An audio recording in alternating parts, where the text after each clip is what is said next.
Hello my dear friends, मैं सुदर्शन सोनी आपका अपने YouTube channel Soni genius class में स्वागत करता हूं। दोस्तों, आज हम लोग वर्णमाला बेसिक क्लास पढ़ने जा रहे हैं। वर्णमाला जो है हर एक एग्ज़ाम में जो इससे एक दो क्वेश्चन पूछ लिए जाते हैं, इसलिए हम पढ़ते हैं वर्णमाला आज इस वीडियो में। ठीक है दोस्तों, चलिए देखते हैं। वर्णमाला जो है वर्णों के समूह को, देखो वर्णमाला भैया दो शब्दों से मिलकर बना। पहला होता है वर्ण और दूसरा है माला। तो वर्ण मीन्स होता है ध्वनि और ध्वनि से मिलकर बनता है अक्षर। तो वर्णमाला में कितने अक्षर होते हैं, कितने वर्ण होते हैं? वर्णमाला 52 वर्णों के समूह को वर्णमाला कहते हैं। तो वर्णों के व्यवस्थित समूह को हम वर्णमाला कहते हैं। कोई पूछे वर्णमाला कैसे? वर्णों के व्यवस्थित समूह को वर्णमाला कहते हैं। वर्णमाला दोस्तों, वर्णमाला में 52 वर्ण होते हैं। ठीक है, इसमें जो है स्वर होते हैं। देखो वर्णमाला जो है स्वर से मिलकर बना हुआ है और व्यंजन से। वर्णमाला स्वर और व्यंजन से मिलकर बना। तो कोई पूछे स्वर कितने होते हैं? 11 स्वर हैं। व्यंजन कितने होते हैं? 33 व्यंजन होते हैं। अगर कुल व्यंजन पूछा जाए, कुल टोटल व्यंजन पूछा जाए, टोटल व्यंजन होते हैं 41 व्यंजन होते हैं। ठीक है दोस्तों, चलिए देखते हैं आगे। अगर कोई पूछे भाषा की सबसे छोटी, हर एक एग्जाम में पूछ लिया जाता है, भाषा की छोटी लिखित इकाई। अगर बोल दे लिखित इकाई पूछे तो वर्ण होता है वर्ण। और भाषा की सबसे छोटी मौखिक इकाई, अगर मौखिक पूछा जाए ध्वनि है। दोस्तों यहाँ पर हमने पढ़ा जो है ध्वनि दोस्तों, जो आवाज़ निकलती है उसी को हम ध्वनि बोलते हैं। और अक्षर जो है अमिस होता है ना, और क्षर माने खत्म होना, जो खत्म ना हो। जैसे मैंने बोला क से कबूतर, क बोलने से जो ये ध्वनि निकली, जो ये आवाज़ निकली, इस पूरे संसार में, इस दुनिया में व्याप्त हो गई, खत्म नहीं होगी। ठीक है दोस्तों, तो हमने बताया स्वर जो है 11 है, व्यंजन 33, मूल व्यंजन 33, कुल व्यंजन 11, कुल व्यंजन 41 होते हैं। इसमें जो है दोस्तों अयोगवाह भी 2 होते हैं, अयोगवाह 2 होता है, उच्छिप्त 2 होते हैं। उच्छिप्त व्यंजन कितने होते हैं? 2। संयुक्त व्यंजन कितने होते हैं? 4 होते हैं दोस्तों। ठीक है, तो अभी तक मैंने बताया कि भाषा की सबसे छोटी लिखित इकाई ध्वनि है। सॉरी दोस्तों, भाषा की सबसे छोटी लिखित इकाई वर्ण है और भाषा की सबसे छोटी मौखिक इकाई ध्वनि है। ठीक है दोस्तों, चलिए देखते हैं स्वरों का वर्गीकरण। पहले स्वर किसे कहते हैं इसको समझ लेते हैं। स्वर किसे कहते हैं? स्वर 11 हैं। वे वर्ण जिनका उच्चारण स्वतंत्र रूप से हो, स्वतंत्र मतलब आज़ाद हो, जिसके उच्चारण में किसी की सहायता नहीं लेनी पड़ती है, उसे हम स्वर बोलते हैं। वे वर्ण जिनका उच्चारण करने में स्वतंत्र रूप से जिनका उच्चारण होता है उसे हम स्वर बोलते हैं। स्वर दोस्तों 11 होते हैं, जैसे अ, आ, ई और बाकी सारे आदि स्वर होते हैं। तो स्वरों का वर्गीकरण, अब हम लोग स्वरों का वर्गीकरण पढ़ते हैं। ठीक है दोस्तों, देखो स्वर दोस्तों 2 प्रकार से, स्वरों को 2 भागों में बांटा गया है। ह्रस्व स्वर होते हैं और दीर्घ स्वर। संस्कृत में एक और स्वर होता है। संस्कृत में कुल स्वर कितने होते हैं? 3 प्रकार के स्वर होते हैं। ठीक है दोस्तों, तो सबसे पहले स्वरों का वर्गीकरण में हम ह्रस्व स्वर पढ़ते हैं। 11 स्वरों में देखो 4 स्वर ये ह्रस्व स्वर है, छोटे स्वर है, छोटा अ, छोटी ई, छोटा ऊ और रि से ऋषि, ये मूल स्वर, इन्हीं को मूल स्वर कहते हैं। लघु स्वर बोलेंगे और इन्हीं को मात्रा के आधार पर एक मात्रिक भी कहते हैं। इनकी मात्राएं 1 होती हैं। दीर्घ स्वर, ह्रस्व स्वर कितने हैं? 4 होते हैं। ठीक है दोस्तों, छोटे वाले स्वर कितने? 4। दीर्घ स्वर दोस्तों 7 हैं। बड़ा आ, बड़ी ई, बड़ा ऊ, ए, ऐ, ओ, औ। इन्हें गुरु स्वर बोलते हैं, बड़ा स्वर बोलते हैं, संधि स्वर भी बोलते हैं, क्योंकि ये किसी न किसी से मिलकर बने होते हैं। ये मूल है, ये किसी से मिलकर बने नहीं हुए हैं। 2 मात्रिक, दीर्घ स्वर की मात्राएं कितनी होती है? 2 मात्राएं होती है दोस्तों। इसको एस नाम से जो है एस की तरह 2 मात्राएं गिनते हैं। और प्लुत स्वर जो है संस्कृत में होता है। इसका जो है उपयोग मंत्र उच्चारण में किया जाता है। संस्कृत में 3 प्रकार के स्वर होते हैं। ठीक है दोस्तों, मात्रा के आधार पर स्वर 2 प्रकार के होते हैं, एक मात्रिक, द्विमात्रिक और 3 मात्रिक। मात्रा के आधार पर भी 3 ही प्रकार के स्वर होते हैं, त्रिमात्रिक। ठीक है दोस्तों, प्लुत स्वर जो होता है इसकी 3 मात्राएं होती हैं, इनको 3 गुना समय लगता है। चलिए देखते हैं, अगर पूछ ले उच्चारण के आधार मतलब बोलने के आधार पर स्वर कितने होते हैं? 10 होते हैं दोस्तों। इसमें री नहीं होता है, 11 स्वरों में जो री से ऋषि है ये जो है उच्चारण के आधार पर नहीं होता है, क्योंकि इसका उच्चारण करते समय र और ई आएगा, मतलब व्यंजन आ रहा है और स्वर भी आ रहे हैं, तो ये स्वर नहीं हो सकता उच्चारण के आधार पर। ठीक है दोस्तों, इसकी क्योंकि इसमें व्यंजन की आवाज़ आए री र। ठीक है दोस्तों, अब स्वरों का जातीय विभाजन हम लोग देखते हैं। स्वरों का जातीय विभाजन, स्वरों का जातीय विभाजन दोस्तों पढ़ते हैं। देखिए, बड़ा आ, बड़ी ई और बड़ा ऊ।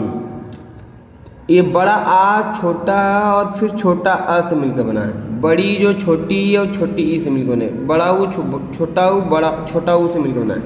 ये एक ही जाति के बने हैं। देखो, जो अ है यहाँ पर उसी से यहाँ पर, छोटी यहाँ पर है, छोटी यहाँ पर, छोटा ऊ यहाँ पर, छोटा ऊ यहाँ पर, तो ये एक ही जाति के बने हुए, एक ही समान स्वर से मिलकर बना, इसलिए हम सजातीय स्वर बोलते हैं। सजातीय स्वर पूछे कितने होते हैं? 3 होते हैं दोस्तों। ठीक है, इनका उच्चारण कंठ से होता है। आ का उच्चारण कंठ, ई का उच्चारण तालु, ऊ का उच्चारण ओष्ठ से। ठीक है, केटियो। अब देखते हैं विजातीय स्वर दोस्तों। ए ऐ ओ औ।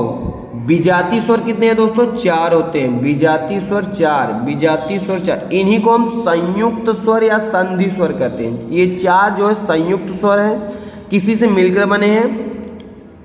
ये जो है विजाती हैं, अलग अलग जाति से मिलकर, अलग अलग जातियों। देखो, एक इससे मिल, देखो सबको निर्माण करने के लिए अ का इस्तेमाल करना पड़ेगा। इसके बाद जो है छोटा ए से एड़ी का जो है ई से मिलकर बना है। अब ये बड़ा वाला भाई है इसका, तो ये अपने छोटे वाले मिल से अ और ए से। ओ वाला अ धन ऊ से मिलकर बना है और ओ वाला अ धन ओ से मिलकर बना है। इन्हें हम संयुक्त स्वर बोलते हैं। संयुक्त स्वर 4 होते हैं, इन्हीं को हम विजातीय स्वर भी बोलते हैं दोस्तों। चलिए आगे देखते हैं दोस्तों। ए ऐ। ए ऐ का दोस्तों उच्चारण किससे होता है? कंठ तालु, क्योंकि ये जो है अ, मतलब देखो दोस्तों, अ का उच्चारण किससे होता है? अ का उच्चारण कंठ से और ई का उच्चारण तालु से, तो कंठ और तालु मिलकर क्या बन गया? कंठ तालव्य। तो ये दोनों जो है हमारे, ये दोनों जो है कंठ तालव्य वर्ण है। और ये कंठ से और ये ओठ से, तो कंठोष्ठ ओ औ, ये दोनों जो है कंठोष्ठ स्वर हैं। ठीक है दोस्तों, जीवा के आधार पर पढ़ लेते हैं स्वरों का विभाजन। हमने अभी तक पढ़ा मात्राओं के आधार पर, मूल दीर्घीकरण और उसके बाद जाति। अब हम पढ़ते हैं जीवा के आधार पर स्वरों का वर्गीकरण। जीवा के आधार पर स्वरों का 3 भागों में बांटा गया है। अग्र स्वर, मध्य स्वर, पश्च स्वर। अग्र वाला दोस्तों जो लोटनिक है, लोटनिक मतलब कि आगे की तरह झुके हुए हों फिर बने हों, ये ई ए ऐ, ई ए ऐ, ई ऐ, ई ए ऐ, ये हमारे अग्र स्वर जीभ के आगे वाले भाग से, जीभ के आगे वाले भाग से बोले जाते हैं। मध्य, जीभ के मध्य वाले भाग से बोला जाता है अ। पश्च स्वर आ, ऊ, ओ, औ और आगत स्वर, ये जो है हमारे दोस्तों पश्च स्वर है, जीभ के पिछले भाग से बोले जाते हैं। ओष्ठ के आधार पर अब हम पढ़ते हैं ओष्ठ, ओष्ठ बोल दीजिए या उच्चारण के आधार पर स्वरों का वर्गीकरण। उच्चारण के आधार पर स्वरों को 2 भागों में बांटा गया है दोस्तों। होता है आवृत्त स्वर, आवृत्तमुखी स्वर, वृत्तमुखी स्वर।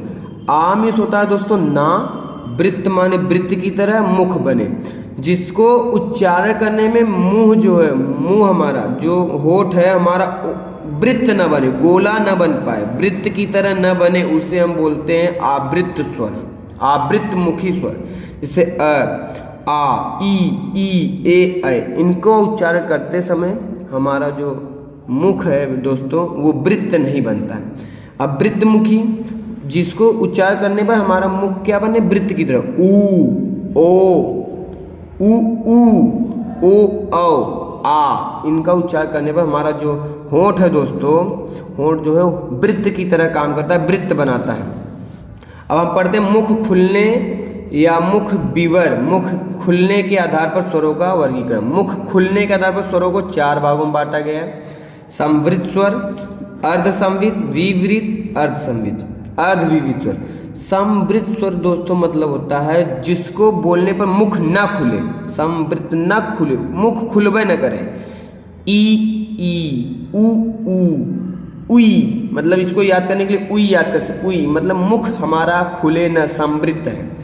अर्ध समृद्ध जिसको बोलने पर हमारा मुख थोड़ा बहुत खुले, आधा खुले, ओ ए, ओ और ए बोलने पर हमारा मुख जो है आधा खुल रहा है। बीवी स्वर, बीवी स्वर जिसके बोलने पर हमारा मुख पूरा का पूरा खुला सन्नाटा की तरह खुला रहे, जैसे आ बोलने पर दोस्तों हमारा मुख पूरी तरह से खुला रहता है। अर्ध बीवी स्वर जिसको बोलने पर हमारा मुख जो है थोड़ा कम खुला रहे लेकिन खुला रहे, जैसे अ ए औ और आ, इनको उच्चार करने पर हमारा मुख जो है खुला रहता है। ठीक है दोस्तों, आधा खुला रहता है। अब वन लाइनर क्वेश्चन देख लेते हो दोस्तों, ये हर एक एग्जाम में पूछे जाते हैं। अर्ध स्वर य और वह अर्ध स्वर है। भोलानाथ तिवारी ने इसको अर्ध स्वर माना है। ठीक है दोस्तों। प्राकृतिक स्वर, प्राकृतिक मतलब मूल स्वर जो बने स्वयं बने हों अपने आप, अ ई उ। उदासीन स्वर क्या है? अ से अना, उदासीन है। ठीक है दोस्तों, किसी से मिलकर नहीं बना है। कंठ स्वर कौन है? अ और आ, इसका उच्चारण कंठ से होता है। तालव्य स्वर दोस्तों ई, कंठ तालव्य है। मूर्धन्य स्वर दोस्तों कौन सा है? री से ऋषि हमारा मूर्धन्य स्वर है दोस्तों। ठीक है दोस्तों। ओष्ठ स्वर उ ओष्ठ स्वर है। कंठ ओष्ठी है, कंठ और ओष्ठ ओ औ और आ। कंठ तालव्य स्वर ए आई, ये हमने पढ़ा अभी। उदासीन स्वर मैंने बताया अ है। अपभ्रंश स्वर, अपभ्रंश स्वर कौन कौन से? अपभ्रंश स्वर पूछा जाए तो 8 होते हैं दोस्तों। अ आ ई उ ए ओ, ये हमारे अपभ्रंश स्वर हैं। ठीक है दोस्तों। इम्पॉर्टेंट पॉइंट्स देख लेते हैं हिंदी के दृष्टिकोण से दोस्तों। ठीक है, देखते हैं इम्पॉर्टेंट महत्वपूर्ण बिंदु। अगर कोई पूछे दोस्तों हिंदी शब्द किस भाषा का है? फारसी भाषा का शब्द है। हिंदी दिवस कब मनाया जाता है? 14 सितंबर को। 14 सितंबर 1949 से हमारा जो है हिंदी दिवस होता है। ठीक है दोस्तों। विश्व हिंदी, पूरा विश्व हिंदी के लिए दिवस मनाता है 10 जनवरी से। 10 जनवरी हर वर्ष 10 जनवरी को। अंतर्राष्ट्रीय मातृभाषा दिवस दोस्तों 21 फरवरी को मनाया जाता है।